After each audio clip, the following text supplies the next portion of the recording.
remember, what you should do is say, first, we wash our hands really good before... This is a school project, Mother. I'm not... This is not going on television. So, but still, and it's not the depiction of the flag. So yes, it is. No, it's the complete depiction of the flag. It isn't, because not all the states are there, and it's not the correct way. So it's not... Oh my goodness. Hey y'all, welcome to an episode of Student in the Kitchen.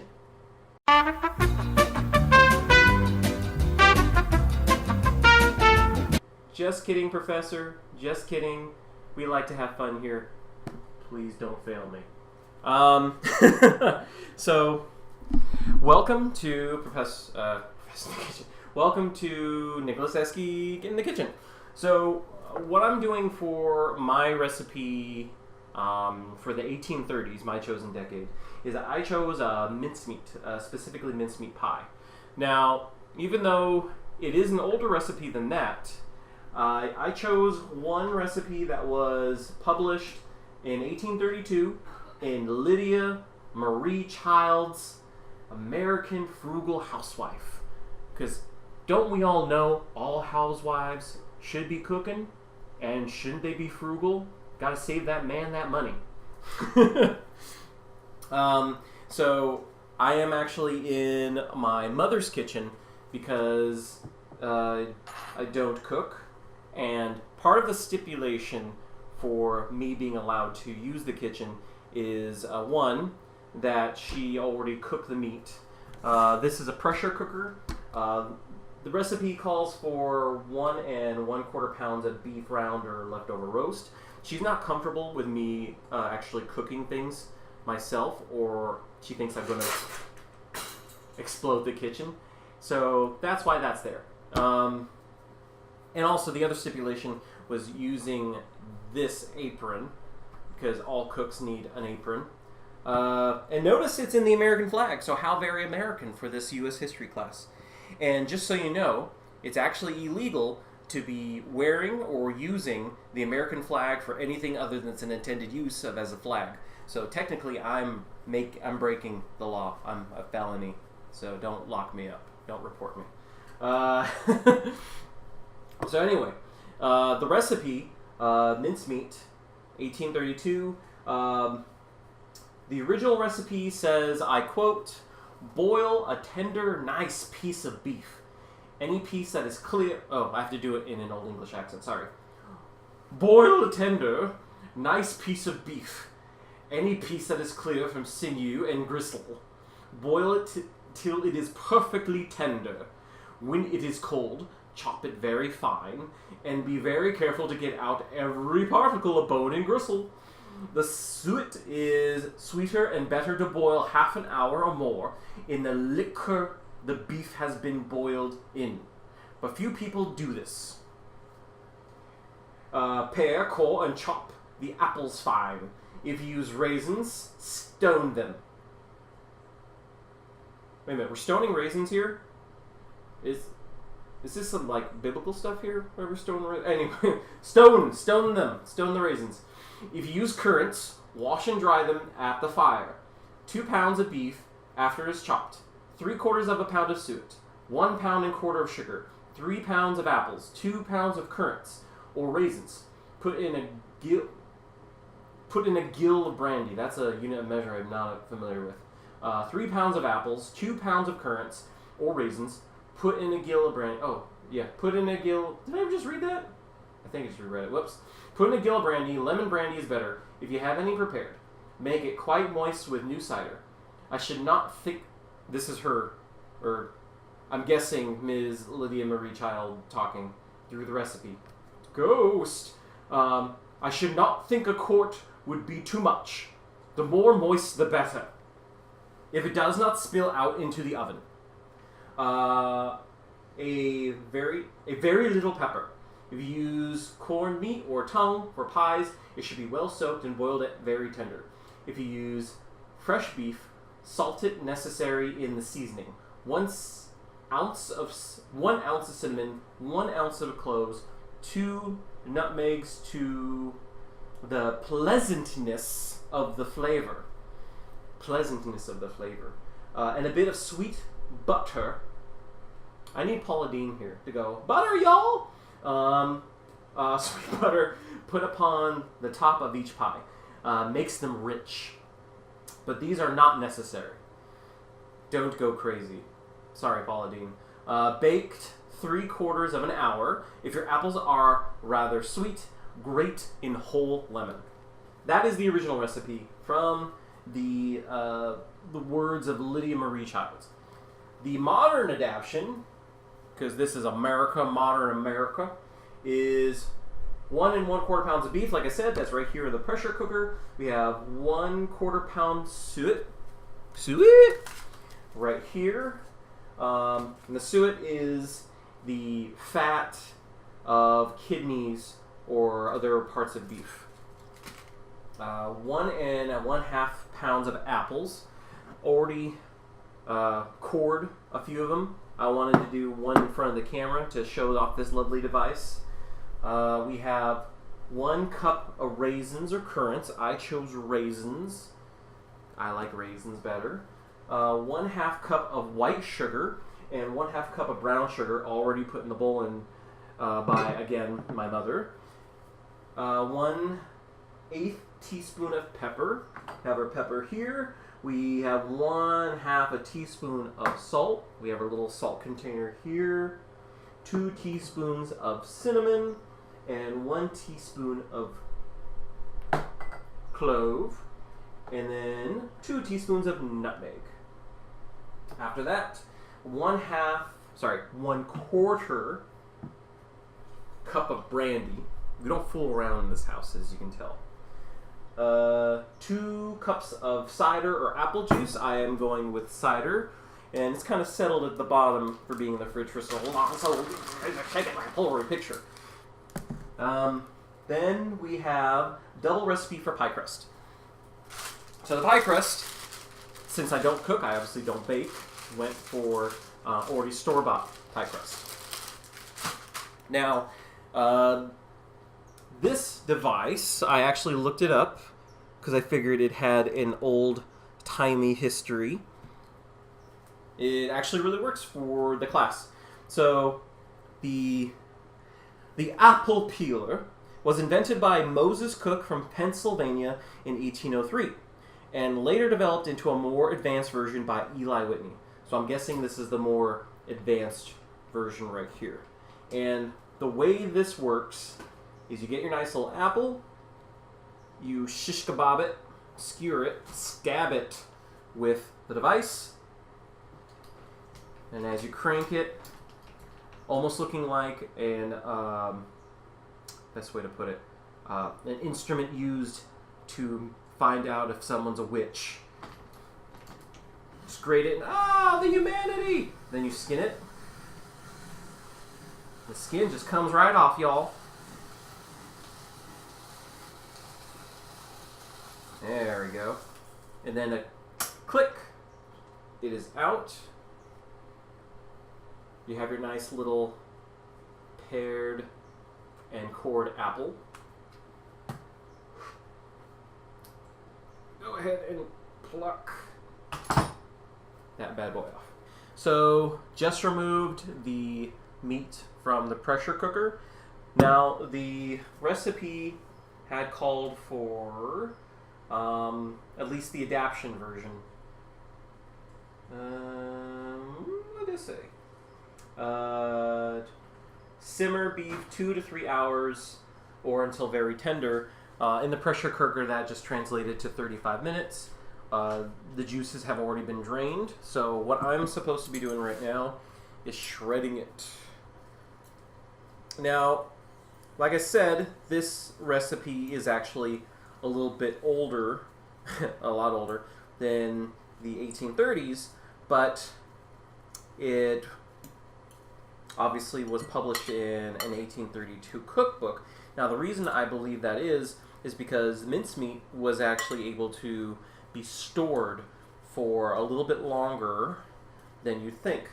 The history on it, on mincemeat, by the way, is commonly thought of as a traditional Thanksgiving dish. It actually traces roots back to medieval times when preparing meat with fruit and spices was one of the forms of preservation. So again, we're seeing some of our British roots from mincemeat. And since preserving food has been an issue for all these years, no such thing as refrigeration back then unless you had access to, snow, you lived in that kind of weather. The spices and the fruits helped to preserve the meat. Let's see here. Early New Englanders would make large batches of mincemeat and store it in crocks. That's a load of crock. Sealed with a layer of lard for use over many months. So again, that then shows that the mincemeat, could be stored and edible for a lot longer than just a few days before something spoils. It almost kind of makes it like a kimchi, if you will.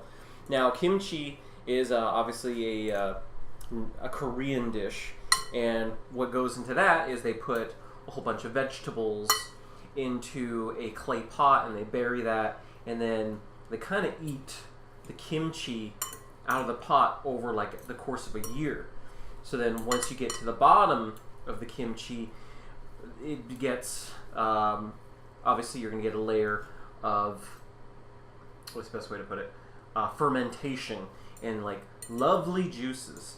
And that's why kimchi also has the connotation of being known for its smell.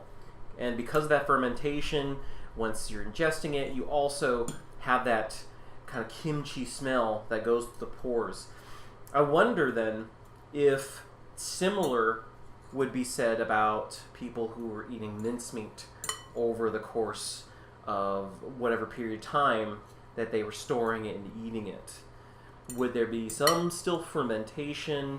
Would the taste of the meat therefore change because it has been stored and been sitting with all these spices and fruits mixed in with it?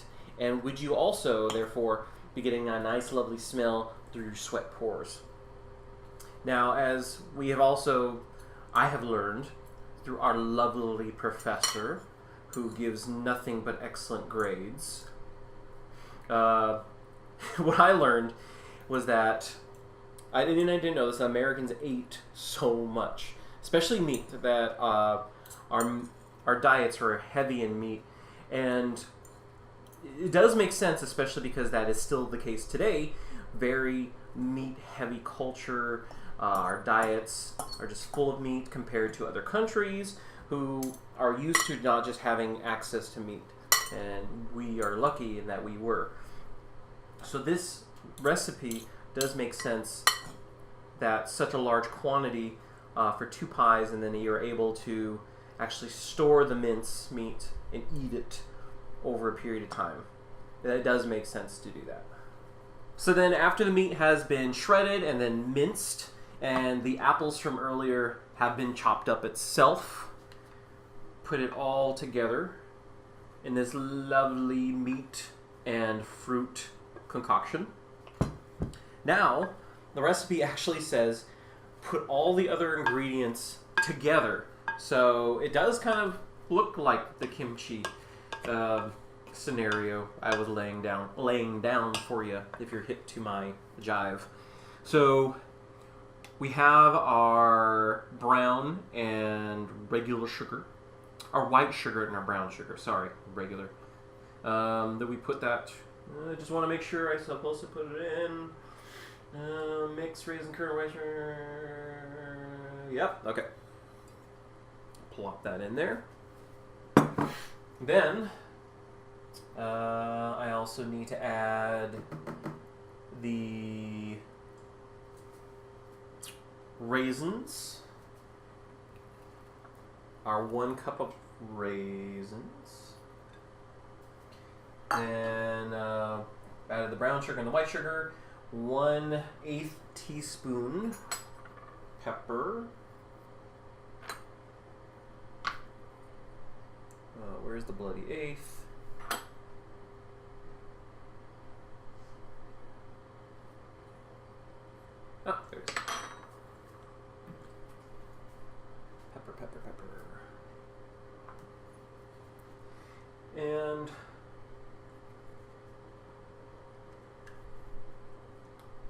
Now, it's also interesting to note that the recipe does, the history of mincemeat. It says most modern versions no longer include meat, but here is an early New England recipe. So, I guess somewhere along the lines, using meat and fruits no longer seemed palpable. But actually, going back to Korea, there is a shredded beef, a finely shredded beef pastry that they still use for like their New Year's. I think it's called a moon cake. Meow. I didn't just randomly meow. My cat's right there. So we have I want to make sure I'm right before I plop this in. Okay, 1/8 teaspoon pepper. We need 1/2 teaspoon salt. We have our 1/2 teaspoon of salt. If you are in Salem, salt is good against keeping away witches, by the way.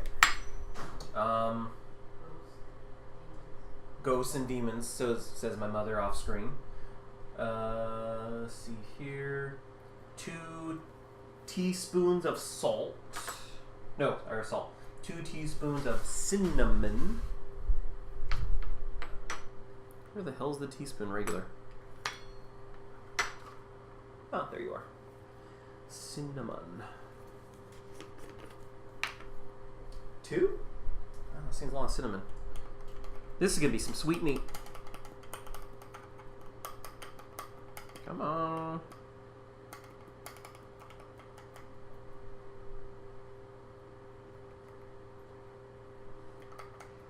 If I felt so inclined right now, I guess I could do the cinnamon challenge for you, but I am not inclined, so I won't do that. Then we need 1 teaspoon of clove. Ground cloves, this is.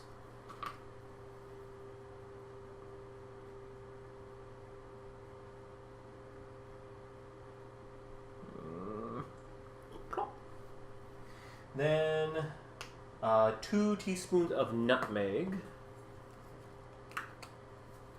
Oh, still sealed. That's why we know it's really fresh.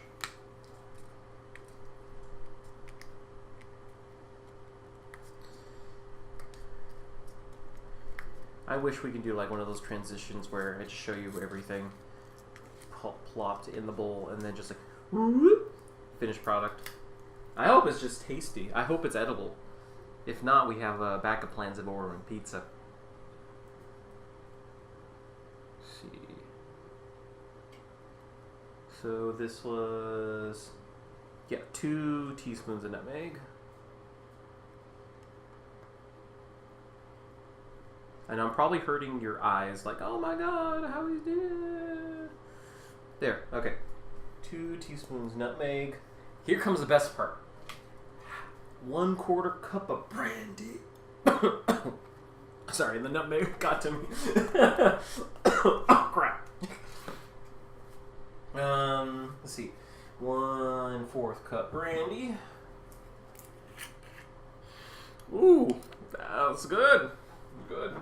Okay.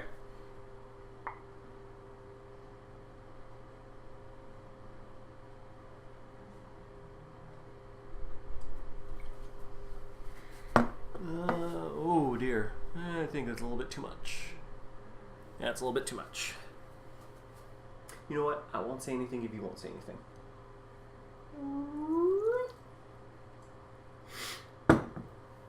And yes, we are supposed to throw everything together into the pot. 2 cups of apple cider or apple juice. When I told this to my mom, she's like, 2 cups? Right in there? It's going to be wet. I figure it's just going to burn off in the oven. But we will see, right? We'll get some nice, wet mincemeat. Close enough.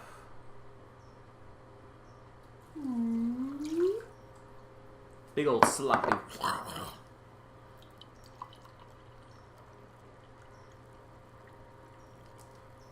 Okay. Apple cider smells so good. I love it having apple cider around Christmas time, especially when you do apple cider and orange peels and cinnamon. Oh, that's good stuff right there. All right, so now we mix our fruit, spice, and meat concoction together. It is very wet, but I do imagine it will reduce once it's cooked in the oven. So okay, everything has been mixed together, and I have been informed by my mother, who again, this kitchen it is. I need to taste it, because all good chefs taste their work and make sure it won't poison me. So,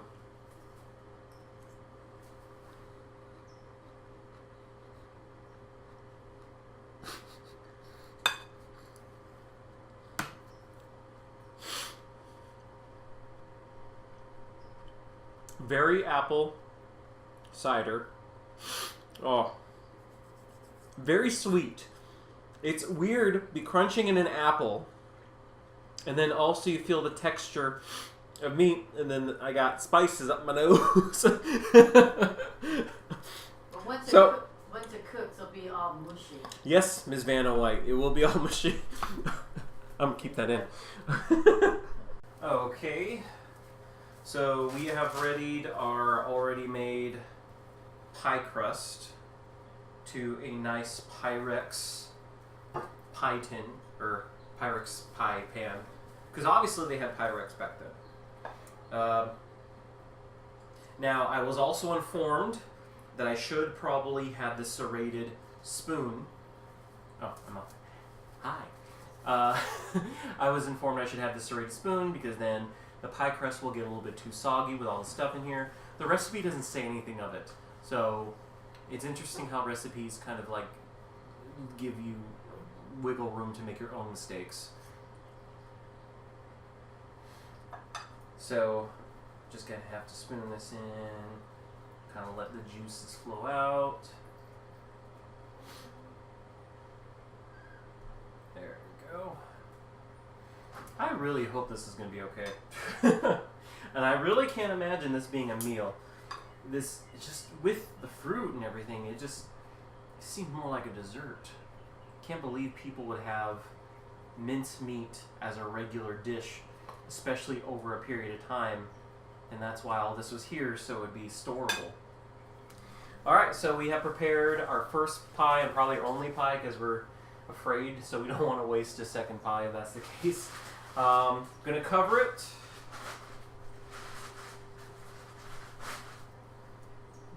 Just want to make sure it's good, and again I'm going to crimp it down. Make sure it joins the other pie crust in heaven. And then going to tuck it All the way. all the way, says the person off camera, underneath it.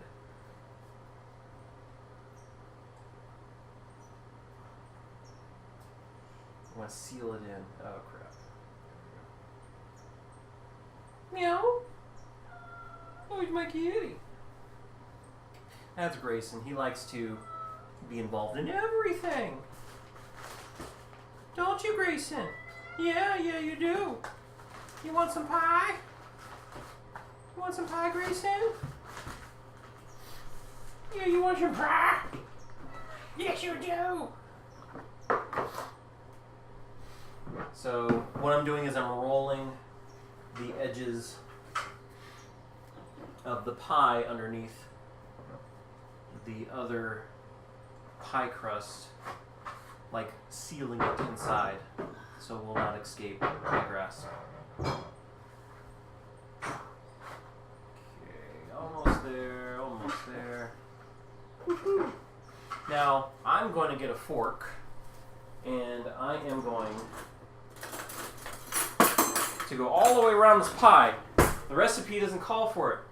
But I see this all the time on cooking shows. Like, oh, look at that pie crust. It's crimped all the way around. It looks so fancy. It's like one big pot pie.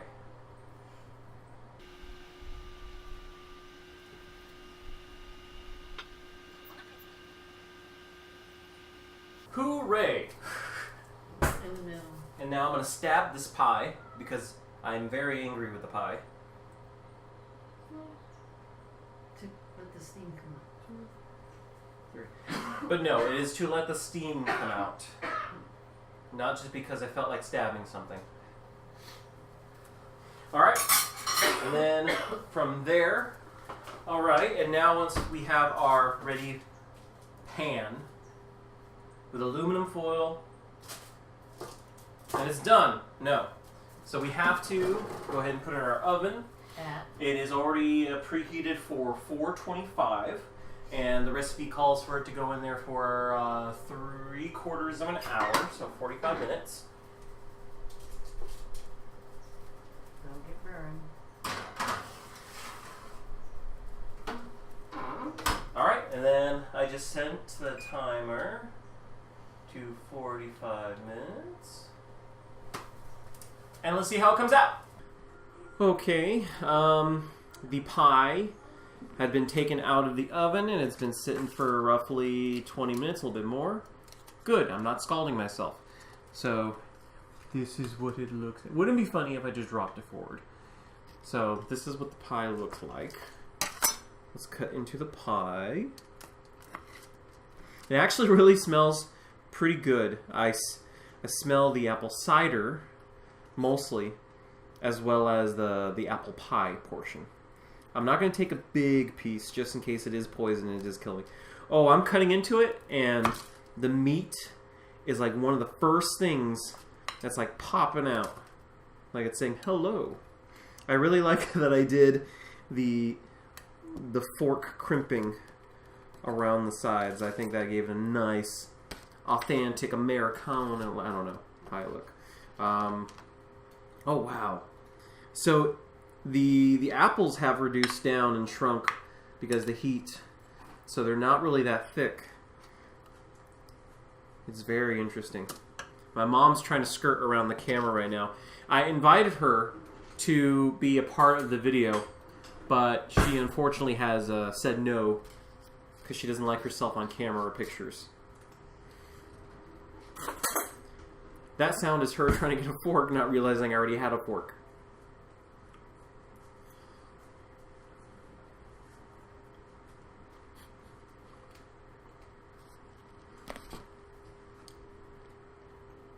Again, it's just very interesting to have the texture of meat, but then the sweetness of apples and raisins in it. Especially because the raisins now are still like the fruit that's still like you can taste it and like squish it in your mouth. Mother has asked if it's good. It's okay. I think if I had been used to this like type of food, I would say, oh, it's exceptional, very good. But I'm not very used to having meat and fruit together like this. So we're gonna have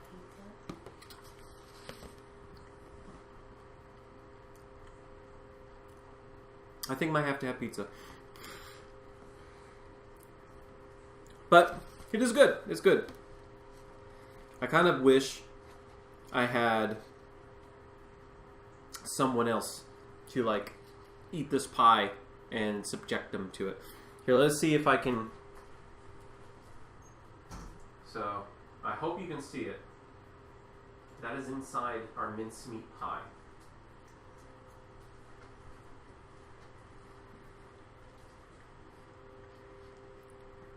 Pretty good.